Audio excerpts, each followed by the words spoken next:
Po is only the dragon warrior because the movie name is Kung Fu Panda. Tai Lung is a real deal. He was trained from a young age to become one. Masarogo is a crazy old nutter to reject him that title and choosing a fat panda even over the Furious Five. This guy is full of shit or dope. Tai Lung's escape scene from prison is more than enough to convince the audience he is a much better fighter than anyone Shifu ever trained, even better than him, trained by Masarogo himself. Even the Furious Five couldn't stop him. Tai Lung is the real misunderstood hero. Shifu is the one filling his mind with dreams and trained him until his bones cracked. All Uge did was simply reject him. Like he is better than Tai Lung. Clearly, the guy doesn't know what it takes to be the real dragon warrior, and he chose Po over everybody. It's one thing to dream of becoming something, it's another to train relentlessly to achieve it.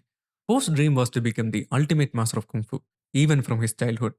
But Tai Lung didn't just dream, he trained for it all his life. And it's a complete disgrace that Po beating Tai Lung with only 1 or 2 weeks of training.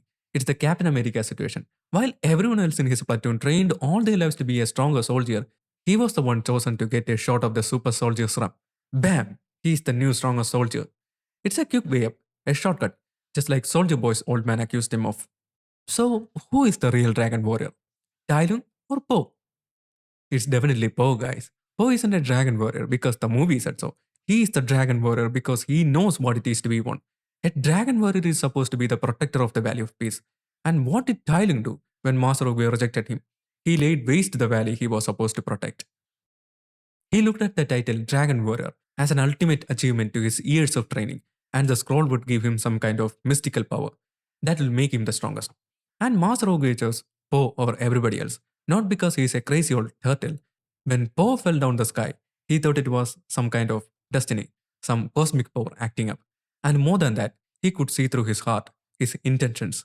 As opposed to greed and arrogance he saw in Tai Lung's heart, he could sense the kindness and light-heartedness of Po. Tai Lung's vision of peace is more like Tony Stark's vision of peace. My old man had a philosophy. Peace means having a bigger stick than the other guy. Imagine if Master Oogway chose Tai Lung as the dragon warrior. He would enforce peace in the valley by torturing and destroying the evil. Every single mistake would be punished severely. Sounds like someone you know of? Exactly. He would become a tyrant, and he will stop at nothing because of his greed for power. Suppose a situation arises that requires the protection of the valley, like an army of bandits or something invading it, killing people. Tai Lung would be so obsessed with fighting the foes rather than leading the people to safety. As opposed to Po, who will leave the fighting to the Furious Five and will only join them when he knows his people are at a safe place. Then why is the audience split into believing Tai Lung as the misunderstood hero? This is the Batman Superman situation. Superman is the kind of guy who wouldn't step out of his way to achieve what he wants, not the Zack Snyder one. Even with the ultimate godlike power, he remains a kind hearted, morally white person, just like Poe. But Batman stands in the morally grey area. He would firsthand break the arm of a criminal before even questioning him. And his interrogation methods are a bit extreme. He would enforce peace in Gotham by becoming its nightmare, so that no junkie will pull out a gun at a civilian, or even the inmates of Blackgate prison would feel safer behind the bars rather than in the dark alleys of Gotham.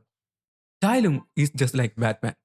Both have darkness inside them, pride, arrogance, and all these qualities. Both will go through training that's pure torture to become the strongest. They are both intelligent, relentless, and would take down a fleet of armies with their skills alone. That's why Tai Lung is loved by the audience even when they believe Po is the hero. He is the literal definition of discipline. Kung Fu Panda was released back in the day as a children's movie, but it is deeply emotional and well written to be appealing to a wider audience. That's how doomed Hollywood nowadays is. Corporate greed eating away the art of storytelling, where identity politics, woke culture, political propagandas, and shit like that are corrupting creative freedom. They would rather lecture the audience than telling a beautiful story, and you will end up with the shits like this. These modern day writers don't even know how to write a good dialogue, let alone write a goddamn beautiful story. The writers of Kung Fu Panda, Cars, and other children's movies, they had a real world experience, knowledge, wisdom, something woke feminist writers can only dream of. A hero has only room to grow if the villain is an unbeatable force, rather than today's sexually insecure, politically incorrect, pussified punching bag villains. Writers of the Kung Fu Panda movie treat Tai Lung with respect and emotional flaws and a real story. That's why he's iconic. That's why he's legendary. That's why even decades after, people discuss this masterpiece rather than modern day abominations.